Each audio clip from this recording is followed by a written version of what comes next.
ఇదే మీ రాజ్యం, దొంగల రాజ్యం, దోపిడీ రాజ్యం.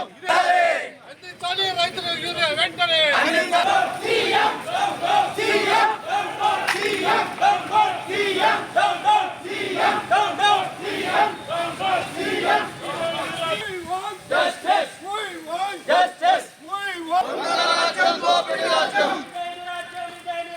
దొంగల రాజ్యం, దోపిడీ రాజ్యం.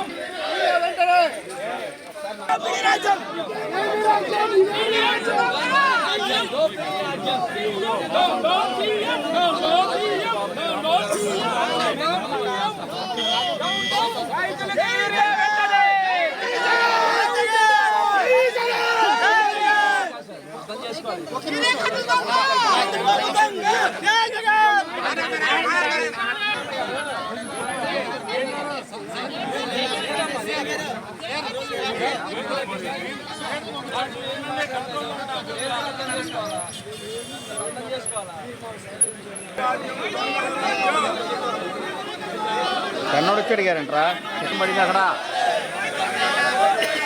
బాబాయ్.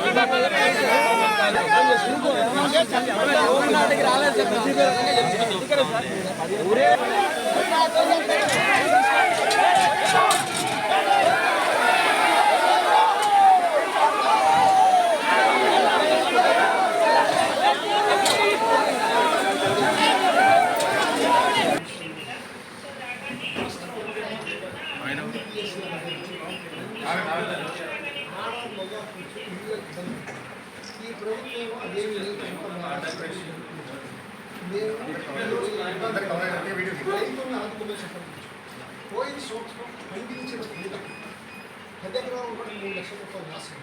కారణం ఏంటంటే అంతకుముందు 22 బీపీటీ ఉంటుంది, మొన్న 16 15 మినిమం ధర వచ్చినప్పటికీ 9,000 ఉంటుంది, 7,000. ఈ అన్ని అర్థం చేసుకుని ఇప్పుడు ఈజీగా సక్రమంగా టైం అందించకపోతే ఈల్డింగ్ తగ్గిపోతుంది. ఇప్పటికే చాలా ఇబ్బంది. మీరు కరెక్ట్గా చెప్పినట్టు కృష్ణా జిల్లాకి 40,000 టన్నులు యూరియా, దాంతోపాటు రాష్ట్రం అంతా కలిపి 1,20,000 టన్నులు వరి. రాష్ట్ర వ్యాప్తంగా ఏదైతే రైతులు ఇబ్బంది పడతా ఉన్నారో మరి ఆ సమస్యని ప్రభుత్వం దృష్టికి తీసుకుని వెళ్ళి రైతులు మొదటి నుంచి కూడా ఈ సంవత్సరం ఖరీఫ్ స్టార్ట్ అయిన దగ్గర నుంచి మరి డ్యాముల్లో వాటర్ పుష్కలంగా ఉన్నా సరే మరి సకాలంలో వాటర్ అందించక మరి అన్ని చోట్ల కూడా అంటే సముద్రానికి వదిలేస్తూ ఉన్నారు. సముద్రానికి వదిలేస్తూ సరైన వాటర్ మేనేజ్మెంట్ చేయక, కాలువలు ఆధునీకరణ చేయక, వాటర్ సక్రమంగా ఇవ్వకపోగా మరి ఆ వరుణుడి సాయంతో కొంతమంది నాట్లు ఊర్పులు ఊడ్చుకుని, కొంతమంది వెదజల్లి, ఈ విధంగా ఏదో ఒక విధంగా మళ్ళీ ప్రభుత్వం దృష్టికి తీసుకుపోతే కాస్త నీళ్ళు వదిలేరు. తర్వాత వరుణుడి సాయంతో కాసంత లైన్లోకి వచ్చినాయి. మరి ఈవేళ ప్రతి ఎకరానికి ప్రతి సెంటుకి కూడా ఏదైతే ఉందో వ్యవసాయానికి సంబంధించి యూరియా కానీ ఎరువులు కానీ అందించాలి.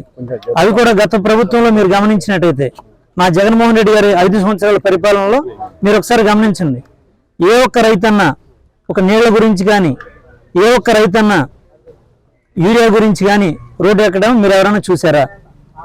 5 సంవత్సరాల కాలంలో ప్రతి ఒక్క రైతుకి కూడా ఎవరికి ఎన్ని కావాలన్నా సరే ఎరువులు కానీ, యూరియా కానీ, పెస్టిసైడ్స్ కానీ ఏవైనా సరే అన్నీ కూడా రైతు భరోసాల ద్వారా రైతు ముంగిటికి తీసుకొచ్చారు జగన్మోహన్ రెడ్డి గారు. ఇవాళ రైతు భరోసాలు మొత్తం నిర్వీర్యం చేశారు. ఎక్కడ కూడా కనీసం దానికి స్టాఫ్ ఉన్నారు, అందరూ ఉన్నా సరే కనీసం దాన్ని వాడుకలోకి లేదు. మరి మీరు చూసినట్లయితే ఇవాళ పోలీసులను పెట్టారు. ఒక లోడ్ వచ్చింది ఒక పిఎస్సిఎస్కి రాగానే ఒక 4గురినో 5గురినో పోలీసు వాళ్ళని పెట్టడం, వాళ్ళ ద్వారా పంపిణీ చేయడం ఎరువుల్ని. గతంలోనే మీరు ఎవరైనా చూసారా పోలీసులతో పంపిణీ చేయడం? ఎక్కడ కూడా లేదు కదా. ఇవాళ ఆధార్ కార్డు కావాలి, మనకు వ్యవసాయానికి సంబంధించిన పాస్బుక్లు ఇవన్నీ పట్టుకెళ్తే కానీ ఒక ఎకరానికి అరకట్ట.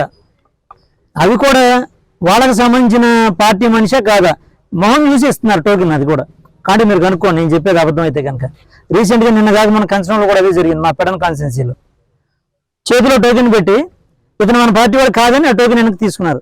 ఆ అబ్బాయి పేరు కూడా చెప్తాను, అని ఆ కుర్రోడు పేరు. ఇట్లా ఉంది పరిపాలన. గత ప్రభుత్వంలో ఏ రోజున ఈ విధంగా ఇలాంటి వివక్షత ఉందా? ఎప్పుడన్నా కానీ జగన్మోహన్ రెడ్డి గారు అంటే ఒక స్కీమ్సే కాదు, ఏదైనా సరే కులం కానీ, మతం కానీ, ప్రాంతం కానీ, వర్గం కానీ, వర్ణం కానీ, పార్టీతో భేదం లేకుండా ప్రతి ఒక్కరికి కూడా అన్ని స్కీమ్స్ అందజేశారు. మరి ఇవాళ ఆ పరిస్థితి లేదు. ఓన్లీ టీడీపీ జెండా పట్టుకుంటేనో లేదా టీడీపీ సానుభూతి పెరడైతేనో వాళ్ళకి ఇవన్నీ చేస్తూ ఉన్నారు. ఇంత దుర్మార్గమైన పరిపాలన గతంలో ఇప్పుడు చూడలేదు. మరి పెద్దలందరూ చెప్తా ఉన్నారు ఎక్కడ యూరియా కొరత ఏం లేదు, ఊరికే కావాలని వైసీపీ వాళ్ళు అన్ని క్రియేట్ చేస్తున్నారని. మేము క్రియేట్ చేస్తే మీరు పోలీసుల చేత ఎందుకు పంపిణీ చేస్తున్నారు? ఇది నిజమా అబద్ధమా మీరే చెప్పాలి. ప్రభుత్వం సాక్ష్యాలతో సహా ప్రతి ఒక్క పేపర్లో కానీ అలాగే ప్రతి ఒక్క మన న్యూస్ ఛానల్స్ అన్నింటిలో కూడా మీరు దాదాపు మీరు చూసే ఉంటారు. ఫ్రీగా ఉంటే పోలీసులు ఎందుకు? ఎవరు కావాల్సిన వాడు వచ్చి పట్టుకుపోతారు రైతులు వచ్చి. అంటే మీరు సకాలంలో అంటే మేనేజ్మెంట్ లోపం. మరి గతంలో ఏదైతే ఈ వ్యవసాయ శాఖ ఉందో వ్యక్తులు మారచ్చు, వ్యవస్థ అదే కదా. మరి గతంలో ఎప్పుడూ కూడా ఈ సంవత్సరానికి గాను ఈ జిల్లాకి ఇన్ని లక్షల హెక్టార్లు ఉంది లేదా ఇన్ని వేల హెక్టార్లు ఉంది, దీనికి ఇన్ని మెట్రిక్ టన్నులు యూరియా కావాలి అని చెప్పేసి అని మీరు ప్రాపర్గా ప్రొక్యూర్ చేసుకోవాలి కదా. చేసుకోకుండా మీ తప్పిదాలను కప్పించుకోవడం కోసం కింద నుంచి పైకి మీరే ఉన్నారు. కేంద్రంలో మీరే ఉన్నారు, రాష్ట్రంలో మీరే ఉన్నారు. ఇంకా గమనించాల్సింది ఏంటంటే బీజేపీ పాలిత ప్రాంతాల్లో ఎక్కడైనా ఈ యూరియా కొరత ఉందా? మీరు ఒకసారి గమనించండి దయచేసి. నేను ఎందుకు చెప్తున్నాను, మీ ప్రభుత్వమే ఎందుకు సకాలంలో అందించట్లేదు? అడ్మినిస్ట్రేషన్ లోపం, అదే పరిపాలన, అదే వ్యవస్థ. గతంలో ఇప్పుడు జగన్మోహన్ రెడ్డి గారి పరిపాలనలో ఈ విధమైన ఎక్కడ లోపాలు లేవు, ఖచ్చితంగా చెప్పగలం గర్వంగా కూడా. ఉదాహరణకి పెరన్న కాన్స్టిట్యున్సీలో గూడూరు మండలం 8,800 హెక్టార్లు, పెరన్న మండలం 8,900 హెక్టార్లు, బంటుమిల్లి మండలం 5,300 హెక్టార్లు, కుర్తివెన్ను 3,000 హెక్టార్లు, సుమారు 2,700. దగ్గర దగ్గర మొత్తం అన్ని కలిపి ఒక 20,000 హెక్టార్లు, అంటే సుమారు ఒక 60,000 ఎకరాలు వస్తుంది ఇంచుమించుగా, కొంచెం రఫ్గా. ఎంత కావాలండి? ఈ గూడూరు మండలానికి 8,800 మెట్రిక్ టన్నులు యూరియా కావాలి. పెరన్న మండలానికి 8,700 మెట్రిక్ టన్నులు కావాలి. మరి బంటుమిల్లికి వచ్చేదానికి సుమారుగా ఒక 3,000 మెట్రిక్ టన్నులు. మన కుర్తివెన్నుకి వచ్చేదానికి 18,1900 ఉంది సుమారుగా. కానీ మీరు ఎంత ఇచ్చారు? అన్నీ కూడా చూసుకుంటే కనుక 480 మెట్రిక్ టన్నులు, అంటే గూడూరుకి 480, పెరన్కి 1000 మెట్రిక్ టన్నులు. అంటే ప్రతి దాంట్లో కూడా మీరు 1,500 ఇవ్వాల్సి వస్తే 1000, 1,400 ఇవ్వాల్సి వస్తే 480, అలా అన్నింటిలో కోత. సుమారుగా మొత్తం కలిపితే ఎంత వచ్చింది? 2,700 మెట్రిక్ టన్నులే ఇచ్చారు మీరు పెరన్లో. అంటే రఫ్గా చెప్తున్నా అధికారులకి, జిల్లా మొత్తం నేను చెప్పట్లేదు, పెరన్ గురించి పర్టికులర్గా చెప్తున్నాను. 2,700 మెట్రిక్ టన్నులే మీరు ఇచ్చారు. ఇదిగోండి మీరు ఇచ్చింది ఇది, ఏదైతే అగ్రికల్చర్ ఆఫీసర్ జేడీ గారు ఉన్నారో ఆయన ఇచ్చింది ఇది ఆయన ఇచ్చిందే, నేను చెప్పింది కాదు ఇది. ఇంకా సుమారుగా మీకు 2,793 మెట్రిక్ టన్నులు కావాలి ఈ సీజన్కి. ఇప్పటివరకు ఇచ్చింది 2,230 మెట్రిక్ టన్నులు మాత్రమే మీరు ఇచ్చారు. ఇంకా 2,793 అంటే సుమారుగా 2,800 మెట్రిక్ టన్నులు కావాలి. మరి మీరు ఇచ్చారా? ఇవ్వలేదు కదా. మరి ఇంకా ప్రతిపక్షం గొడవ చేస్తుంటారేంటి? మేము ప్రజల తరపున అంటే రైతుల తరపున వాళ్ళు కనీసం ఈ విధంగా ఫోర్స్ చేసి ప్రభుత్వం దృష్టికి తీసుకొస్తే ఏదైనా మంచి చేస్తారు. ఎందుకంటే ఇలాగ బ్లాక్ మార్కెట్ని కూడా నిరోధించవచ్చు. ఎందుకంటే ఇవాళ వ్యవసాయం స్టార్ట్ అయిన దగ్గర నుంచి నీళ్ళ ఖర్చు, మరి ఇట్లాగా ఏదైతే మందులకు కూడా ఎక్సెస్ పెట్టేసి 260 రూపాయలు, 262 రూపాయలు కట్ట యూరియా కట్ట బయట ఎంత అమ్ముతున్నారు? 450, 500 సుమారుగా. ఇంకా ఎక్కువ కూడా అమ్మచ్చు. అంటే డబల్ పెట్టేసి అంత రైతుకి ఏం మిగిలిద్ది? ఇంకా 6 కాలం కష్టపడితే మినిమం కూడా అంతే 6,200, 6,300, 9,000 చిల్లర మేము మా ప్రభుత్వంలో అమ్మింది. ఒకసారి మరి ఇన్పుట్ సబ్సిడీలు కూడా తీసేశారు. మీరు గమనించినట్టయితే కనుక ఇన్పుట్ సబ్సిడీలు కూడా తీసేశారు. జగన్మోహన్ రెడ్డి గారి ప్రభుత్వమే భరించేది ఖర్చులన్నీ కూడా.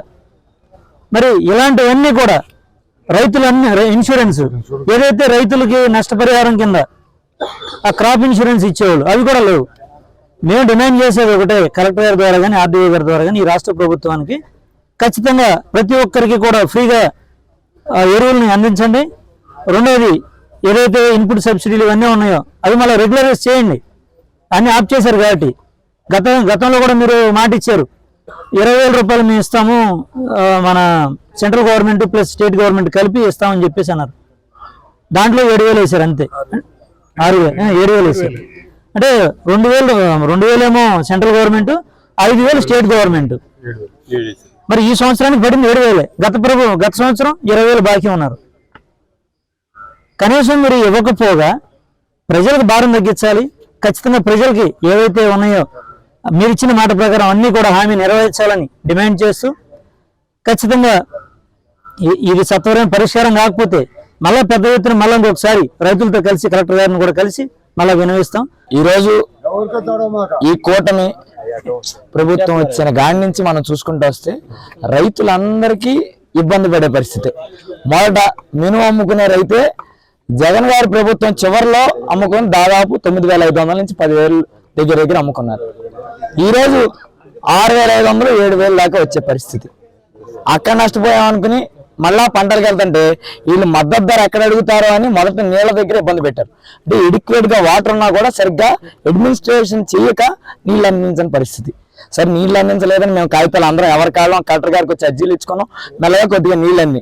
సరే నీళ్ళు అందినాయి కదా, నీళ్ళు అందాక ఎరువులైనా సరిగ్గా ఇస్తారనుకుంటే ఈరోజు ఎరువుల పరిస్థితికి ఎట్లా అంటే అచ్చెన్నాయుడు గారు ఎంత నీచంగా మాట్లాడతారంటే, మనం బఫే భోజనం పెడితే లైన్లో వెళ్ళి తినమా? తిండి గురించి తప్పితే మనకి దేని మీద దృష్టి లేదు. అన్నా క్యాంటీన్ల ముందు పడి తింటమే తెలుస్తుంది. ఆ అన్నం తయారవ్వాలంటే ముందు రైతుకి ఎంత ఇబ్బంది పెడతామని చూసుకునే పరిస్థితి లేదు. ఈరోజు రైతులందరూ నుంచుని కొట్టుకుని యూరియా తీసుకునే పరిస్థితి ఎందుకు వస్తుంది? ఇంకా ఘోరమైన పరిస్థితి చెప్తా. తెలుగుదేశం నాయకులు రాత్రికి ఒక లారీ సరుకు వస్తుందంటే యూరియా, రాత్రికి దాంట్లో కొన్ని కట్టలు వాళ్ళ ఇళ్లలోనో వాళ్ళకి నచ్చిన చోట దాచేసుకుని ఎవరైనా అసలు మామూలుగా ఆర్బీకేలో పెట్టేవాళ్ళు. ఆర్బీకే అంటే జగన్ గారి పేరు కనపడుతుందని నిర్వీర్యం చేశారు, వదిలేయండి. పిఎస్సిఎస్ దగ్గర పెట్టకుండా ఆయన పోటుగాడైతే ఆ పోటుగాడి పంచాయతీ దగ్గర తీసుకుని వాళ్ళ ఇంటి దగ్గర పెట్టి కొన్నేమో నచ్చిన రైతులకు ఇచ్చుకుని కొన్నేమో డబల్ రేటుకి 3 రేటుకి అమ్మే పరిస్థితి. ఈరోజు మినుము దగ్గర దెబ్బ కొట్టి వాటర్ సరిగ్గా రాక మోటార్లు పెట్టుకుని ఈటి కప్పులు చేసుకుని మళ్ళీ ఇప్పుడు యూరియా కట్టల్ని డబల్ రేటుకి 3 రేటుకి కొనుక్కుంటే రైతు బతికి బయట కట్టగలడా? ఇదే ప్రశ్న మేము అడిగితే చంద్రబాబు గారు మాట్లాడే మాట ఏంటో తెలుసా? యూరియా అడిగితేనేమో యూరియా వేస్తే ఆ పంట వండిన అన్నం తింటే క్యాన్సర్ వస్తుందని చెప్తున్నాడు. అలాగే ఇవన్నీ అసలు వ్యవసాయమే మానేయండి, కమర్షియల్ క్రాప్సే పండించండి. మిర్చి, టొబాకో ఇట్లాంటివి పండించండి. లేకపోతే 2 ఆవులు కొనుక్కోండి. ఆవుకు ఒక ఆవుకేమో 8,000 అంట, ఒక ఆవుకేమో 15,000 అంట. అంటే మనకి హెరిటేజ్ వ్యాపారం ఉందని ఆవుల్ని పెట్టి చేసేసి వ్యవసాయాన్ని రద్దు చేస్తే ఏం తిన్నాం చివరికి? అంటే ఒక ముఖ్యమంత్రి స్థానంలో ఉన్న ఆయన వీలైతే రైతులకు ధైర్యం చెప్పాలి. నేనున్నాను, ఇప్పుడు కొరతగా ఉంది, మెల్లగా మీకు సర్దుబాటు చేస్తానని ఎంత తొందరగా వీలైతే అంత తొందరగా. వీలైతే ఆ రోజు మనకు గుర్తుండే ఉంటుంది, కరోనా సమయంలో వ్యాక్సిన్స్ అనేవి సెంట్రల్ గవర్నమెంట్ సరిగ్గా ఎడిక్వేట్ గా ఇవ్వకపోతే మనం వేరే దేశాల నుంచి కూడా తెప్పించుకున్న పరిస్థితి జగన్మోహన్ రెడ్డి గారి ప్రభుత్వంలో జరిగితే ఈరోజు యూరియా కూడా ఒకప్పుడు చైనాతో అంటే సంబంధాలు లేవు, ఇప్పుడు చైనాతో సంబంధాలు బాగున్నాయి కదా, యూరియా తెప్పించవచ్చు కదా, డబ్బులు పెట్టి కొనొచ్చు కదా. మన స్పెషల్ ఫ్లైట్లకి, స్పెషల్ హెలికాప్టర్లకి లేదా మనం సరదాగా పెట్టే కార్యక్రమాలకి లక్షల కోట్లు ఖర్చు పెడతాకుందే ఏ రైతుకి యూరియా మీరు బయట దేశాల నుంచి తెప్పిస్తాకి ఏం అడ్డొస్తుంది అని చంద్రబాబు గారిని ప్రశ్నిస్తున్నాం.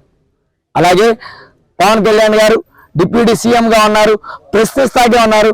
మిమ్మల్ని ఒకటే కోరుకున్నాం సార్, చంద్రబాబు గారిని ప్రశ్నించండి సార్, రైతుల దగ్గరికి రండి సార్. ఈ రోజుకి పదవులు చేస్తున్న ఎవరు ఒక రైతు దగ్గరికి వచ్చి ధైర్యం చెప్పింది లేదు. మాకు ఇక్కడే చూసుకుంటే లోకల్ మంత్రి గారు వచ్చి కనీసం రైతులు ఎంతవరకు కలవని పరిస్థితి. ఆ పరిస్థితి పోగా మళ్ళీ సెక్షన్ 30 అది మీరు ఎక్కడా వినండి, బందర్లో ఏమైనా కార్యక్రమం పెడితే సెక్షన్ 30 అమలు చేస్తున్నారు. అంటే దేశంలో ఎక్కడా లేని మా బందర్లో మాత్రం సెక్షన్ 30 అమలు అవుద్ది. అంటే 10 మంది పోగొడకూడదంట, ఎవరూ రాకూడదంట. అంటే సమస్యలు ఎవరో చెప్పగా, సమస్యలు మీరు పరిష్కరించగా జనాలకు ఉన్న సమస్యలు ఎవరు చేస్తారు? మరి మేము మా ప్రభుత్వం నడుస్తున్నప్పుడు మీరు రకరకాల కార్యక్రమాలతో జనాల దగ్గరికి వెళ్ళలేదా? రకరకాల కార్యక్రమాలతో కలెక్టర్ గారిని కలవలేదా అని మిమ్మల్ని అడుగుతున్నా. ఆ రోజు మేము మీకు డెమోక్రసీగా మీకు సరిగ్గా మీరు మీ వాయిస్ వినిపించుకోవడానికి మీకు ఇచ్చినప్పుడు మీరెందుకు ఇక్కడ బందర్లో కొత్త రూల్ అమలు చేస్తున్నారు? భయమా? ఒకటే అడుగుతున్నా, మీరు పోలీసుల్ని పెట్టండి, ఎవరినైనా పెట్టండి, ఎవరి సమస్య అయినా వస్తే ఆ సమస్యని వినిపించే హక్కు మాకుంది. కాబట్టి ఖచ్చితంగా వైఎస్ఆర్ కాంగ్రెస్ పార్టీ తరఫున గళం వినిపిస్తానే ఉంటామని తెలియజేసుకుంటూ, సత్వరమే కలెక్టర్ గారికి ఎవరో తప్పు ఇన్ఫర్మేషన్ ఇస్తున్నట్టున్నారు. పాపం కలెక్టర్ గారు ఎప్పుడైనా మాకు ఎడిక్వేట్ గానే సరిపోయి లాస్ట్ ఇయర్ కంటే ఇప్పుడు ఎక్కువ సప్లై చేస్తున్నాం అని చెప్తున్నారు. ఆ తప్పు ఇన్ఫర్మేషన్ ఎవరిస్తున్నారు నాకు తెలియదు, కానీ సరిగ్గా ఫీల్డ్ లో తిరిగితే ఎక్కడెక్కడ రీసెంట్ గా కలెక్టర్ గారు సీతారాంపురం పిఎస్సిఎస్కి వెళ్ళినట్టు తెలిసింది. అక్కడికి వెళ్ళాక రైతులకు ఎడిక్వేట్ గా ఉందో లేదో ఆయనే చూశారు. కాబట్టి కలెక్టర్ గారిని ఒకటే కోరుకున్నాం, సార్ కింద అధికారులను నమ్మొద్దు, దయచేసి ఫీల్డ్ లోకి వెళ్ళండి. ఎట్టాగో లోకల్ నాయకులు మంత్రి పదవి చేసేవాళ్ళు ఎట్టాగో వెళ్ళరు, వాళ్ళకి సంపాదన మీద ఎక్కువ యావంది. కాబట్టి దయచేసి మీరైనా ఫీల్డ్ లోకి వెళ్ళి ఈ సమస్యను సత్వరమే పరిష్కరించమని రైతులందరి తరఫున విన్నవించారు. ఏవైతే ప్రభుత్వానికి అనుకూలంగా ఉన్న పత్రికలు ఉన్నాయో, ఏవైతే ఛానల్ ఉన్నాయో ఆ ఛానల్ కూడా రైతాంగానికి యూరియా అందక ఇబ్బంది పడుతున్నారని చెప్తున్నాయి. ఇవాళ మొన్న లంకపల్లిలో ఒక రైతులు పడే ఇబ్బందులు ఫోటో తీసేస్తే అది ఫేక్, ఆ ఫేక్ వాళ్ళ మీద కేసులు పెడతా ఉంటారు. ఇంకొక మాట ఏమంటారంటే, మీరు వ్యవసాయం చేయడం కంటే ఆవులు కొనుక్కోండి, 2 ఆవులు కొనుక్కుంటే మీ బతుకు తెరువు బాగుంటుందని చెప్తున్నారు. ఇంకో పక్క ఏం చెప్తారు, అసలు పాత ప్రభుత్వంలో గవర్నమెంట్ జగన్ గారి ప్రభుత్వంలో రైతులు బాగా ఇబ్బంది పడ్డారు, నేను బ్రహ్మాండంగా అద్భుతంగా చేస్తున్నాను అని చెప్తున్నారు. పోయినసారి 2200కి బీపీటీలు అమ్ముకున్నారు, 9000కి మినువులు అమ్ముకున్నారు. ఈ సంవత్సరం 1500, 1600 బీపీటీలు, 7000 రూపాయలు మినువులు. అంటే 10 ఎకరాల రైతుకి కనీసం 3 లక్షల రూపాయలు లాస్ అయింది. అదట్టా ఉందనుకుంటే ఇవాళ యూరియా కొరత తీవ్రంగా ఉంది. అన్ని పేపర్లోనూ, అన్ని పిఎస్సీలోనూ, అన్ని టీవీల్లోనూ యూరియా కొరత సంగతి చెబుతుంటే యూరియా కొరత ఎక్కడ లేదు, కృత్రిమంగా ఉంది. ఆ కృత్రిమంగా సృష్టించింది ఇప్పుడున్న ప్రభుత్వం. బ్లాకులో అమ్ముకుంటానికి వాళ్ళు అరుణాయులకి వీలుగా ఇది చేస్తున్నారు. మేము అడిగేది ఏంటంటే 1,20,000 టన్నులు వరికి ఇవాళ యూరియా కావాలి ఆంధ్ర రాష్ట్రం మొత్తం. అట్లాగే ఒక 20,000 అరటి తోటలకు కావాలి. మొత్తం 1,40,000 టన్నులు ఆ యూరియా సరఫరా చేస్తే రైతాంగానికి ఇబ్బంది లేకుండా పోద్ది. మేము ఇవాళ వచ్చింది కేవలం రైతాంగాన్ని నష్టపడుకోకుండా రైతాంగాన్ని ఆదుకుని వ్యవసాయం బతికించమని అడగడానికి వచ్చాం. దీనికి కూడా ఇళ్ల కాడ నుంచి కదలకుండా కేసులు పెడతామని ఫోన్లు చేయటం, దారిలో ఆపడం, బార్కెట్లు పెట్టడం, ఎన్ని పెద్ద దుర్మార్గమైన పని. ఇది ఇవాళ ఎన్నికలు లేవు, మేము చేసేది ఎన్నికల పోరాటం కాదు, ఇది ప్రజల కోసం, రైతాంగం కోసం, వాళ్ళ గొంతులో కలిపి మా గొంతు కూడా వినిపించడం కోసం మేము ఇక్కడికి వచ్చాం. దీన్ని ఇబ్బంది పెట్టడం సరైన పద్ధతి కాదు. ఖచ్చితంగా ఈ ప్రభుత్వం రైతాంగాన్ని ఎన్నుపోటు పొడిచి రైతాంగాన్ని నాశనం చేసే పరిస్థితి తీసుకొస్తున్నారు. మొత్తం అంతా రియల్ ఎస్టేట్ చేసి భూములు ఏవి లేకుండా రైతాంగానికి అమ్ముకుంటాం కోసం చెప్తున్నట్టుంది. ఆవులు కొనమని, అవి కొనమని. ఖచ్చితంగా రైతాంగాన్ని బతికించాలా. ఇది ఆంధ్ర రాష్ట్రం అంతా వ్యవసాయం మీద ఆధారపడిన రాష్ట్రం. దీన్ని బతికించకపోతే చాలా ఇబ్బంది పడతాం. అందుకని ఇవాళ రైతాంగ తరఫున మేము వచ్చాం. మీరు కూడా మమ్మల్ని అర్థం చేసుకుని ఈ ప్రజలు చేసే పోరాటాన్ని, ఇది వైసీపీ పోరాటం కాకోకుండా రైతాంగ పోరాటంగా ఈ ప్రభుత్వాన్ని తెలియజేస్తాను. మీడియా మిత్రులకు అందరికీ